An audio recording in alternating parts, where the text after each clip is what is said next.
Olá, tudo bem? Sétima rodada do Campeonato Brasileiro chegando e hoje eu escolhi um tema da moda, técnico estrangeiro.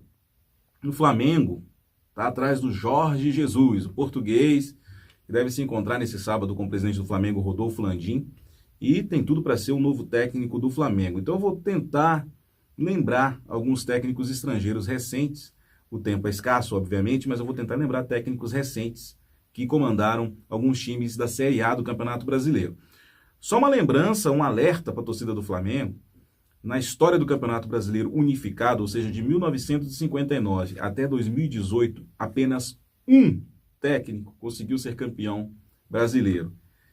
Em 1959, o argentino Carlos Volante levou o Bahia ao título da Taça Brasil, como era chamado o Campeonato Brasileiro na época, em cima do Santos de Pelé. Então, esse é o tamanho do desafio do Jorge Jesus se assumir o Flamengo, ser campeão brasileiro como técnico estrangeiro. Isso é dificílimo, nem a Copa do Brasil, nem o Campeonato Brasileiro tem campeões. Como eu falei agora, a Taça Brasil, né, em 1959, com Carlos Volante, que depois foi unificado pela CBF como título brasileiro. Então, esse é o tamanho do desafio do Jorge Jesus. O Flamengo vai enfrentar o Fortaleza nessa rodada. E já teve um técnico estrangeiro recentemente, o colombiano Reinaldo Rueda, que foi vice-campeão da Copa do Brasil. Jogo importante para o Flamengo, o Flamengo está pegando fogo nos bastidores, mas precisa lembrar um pouquinho de dentro de campo e vencer o Fortaleza, que vem do título da Copa do Nordeste conquistado durante a semana. Fortaleza ainda meio de ressaca, mas o Rogério Ceni já deve ter puxado a orelha dos jogadores, focado novamente no Campeonato Brasileiro. Então, um jogo que pode ser duro para o Flamengo do Maracanã. Bahia e Grêmio. Como eu falei, o Carlos Volante foi o técnico que levou o Bahia ao título nacional, o primeiro dos dois títulos nacionais do Bahia, em 1959. Então, o Bahia já teve técnico estrangeiro e agora é comandado pelo Roger Machado, que vem fazendo um belíssimo trabalho. Despachou o São Paulo da Copa do Brasil nas oitavas de final e vai pegar o Grêmio do Renato Gaúcho. O Grêmio também já teve um técnico estrangeiro recentemente, não tão recentemente, né? Mas foi o uruguaio Hugo de Leon, comandou esse time do Grêmio, comandou o Grêmio recentemente no Campeonato Gaúcho, no Campeonato Brasileiro, uma passagem pelo Tricolor.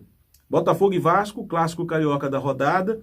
Eu peguei aqui um técnico estrangeiro que comandou os dois times, Ondino Vieira, ficou famoso lá no Vasco, um uruguaio que ficou famoso no Vasco por comandar o Expresso da Vitória, foi um dos técnicos do Botafogo e do Vasco. Ele também comandou o Fluminense, uma passagem ali pelo futebol carioca, ainda nos anos 50, anos 60. Então, Ondino Vieira foi um técnico estrangeiro desses dois clubes. Botafogo e Vasco tem tudo para ser um jogo bacana. Eu acho que o Vasco precisa urgentemente vencer, ainda não conseguiu nesse Campeonato Brasileiro, e o Vanderlei Luxemburgo tem esse desafio contra o Botafogo, lá no estádio Newton Santos. Ceará e Santos, não precisa nem lembrar, né? O técnico do Santos, Jorge Sampaoli, é um técnico estrangeiro, é o técnico do Peixe, técnico argentino, vem fazendo um baita sucesso aqui no futebol brasileiro, enfrentando agora o Ceará, lá no estádio Castelão. Então, até o momento, o Jorge Sampaoli é o único técnico estrangeiro na Série A do Campeonato Brasileiro, pode ganhar a companhia do Jorge Jesus se fechar com o Flamengo. São Paulo e Cruzeiro. O São Paulo é um clube que recentemente investiu bastante em técnicos estrangeiros. Eu lembrei aqui de cabeça pelo menos de 3 nomes. O Edgardo Bauza, argentino, que chegou a comandar a seleção argentina do Messi. O Juan Carlos Osório, o técnico colombiano, também passou recentemente pelo São Paulo. E o Diego Aguirre comandou o time do São Paulo até a reta final do Campeonato Brasileiro passado. São Paulo tem uma tradição, lá atrás teve o Roberto Rojas, também comandou, um chileno, aquele goleiro chileno, comandou o time do São Paulo. São Paulo gosta, de vez em quando, de apostar em técnico estrangeiro. Vai enfrentar o Cruzeiro, que recentemente contratou um técnico português. Você deve lembrar, Paulo Bento, um técnico português, compatriota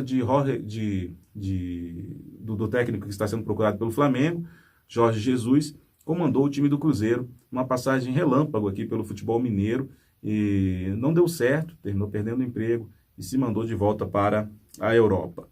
Atlético Paranaense e Fluminense. O Atlético Paranaense, assim como o São Paulo, é um time que gosta de apostar em técnicos estrangeiros. Recentemente teve o português Sérgio Vieira, comandou o Furacão, O Miguel Ángel Portugal, um técnico espanhol, embora tenha sobrenome Portugal, mas ele é espanhol, comandou o Atlético Paranaense recentemente. E o Carrasco, também um técnico uruguaio, passou lá pela Arena da Baixada recentemente. O Fluminense não tem técnico estrangeiro faz tempo. O último foi o Hugo de Leon, passou pelo Tricolor, comandou o time do Fluminense. E lá atrás, o Pastoriza, em 1985. Jogo bacana também Atlético Paranaense e Fluminense. Atlético Paranaense um pouco abalado pela derrota na final da Recopa.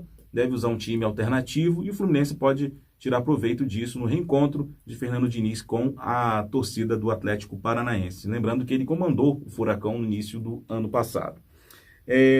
Atlético Mineiro e CSA. O Atlético Mineiro também teve um técnico estrangeiro recentemente, o Diego Aguirre. Comandou o Galo e não foi bem sucedido na passagem lá pelo time mineiro. Bom jogo para o Atlético Mineiro também levar 3 pontos dentro do Independência. Internacional e Avaí, o Internacional também foi comandado pelo Diego Aguirre, numa passagem recente, e terminou deixando o clube depois de um fracasso na Libertadores, quando o Internacional chegou às semifinais da competição continental e o Diego Aguirre perdeu o emprego. O Inter também apostou recentemente no Jorge Fossati, um técnico estrangeiro também. Bom jogo também para o Inter disparar no Campeonato Brasileiro. Chapecoense e Palmeiras, outro jogo dessa rodada. O Palmeiras foi comandado recentemente pelo Ricardo Gareca, técnico argentino, que hoje comanda o Peru e estará na Copa América. O Peru é o terceiro adversário do Brasil na fase de grupos, no Grupo A, um jogo que será lá na Arena Corinthians. Ricardo Gareca passou pelo Palmeiras, hoje comanda a seleção peruana. E Luiz Felipe Scolari, tentando defender uma invencibilidade incrível, já são 7 jogos sem perder, 7 jogos vencendo e 7 jogos sem sofrer gol. Palmeiras, que é o líder do Campeonato Brasileiro, líder com asterisco, né? O STJD ainda vai julgar aquele erro do VAR, um suposto erro do VAR, na partida que foi disputada no último sábado aqui em Brasília. Bom, Corinthians e Goiás é uma partida que seria disputada nesse fim de semana, mas está com data a definir. Só lembrando que o Corinthians foi comandado também por um técnico estrangeiro recentemente, Daniel Passarella, comandou o timão, time paulista. Tá bom? É isso que nós temos aqui. Tem uma curiosidade também que eu anotei aqui. O Palmeiras foi comandado também por um técnico estrangeiro, o Filpo Nunes, que chegou a comandar a seleção brasileira numa partida, um argentino comandando a seleção brasileira, o Filpo Nunes. É uma outra curiosidade dessa rodada cheia de especulações sobre a contratação de Jorge Jesus pelo Flamengo. Tá bom? Um forte abraço e não perca a decisão da Liga dos Campeões nesse sábado. Liverpool e Tottenham, tudo para ser um jogão. Durante a semana a gente fala sobre essa final que será disputada lá em Madrid. Um abraço, toque e me voe!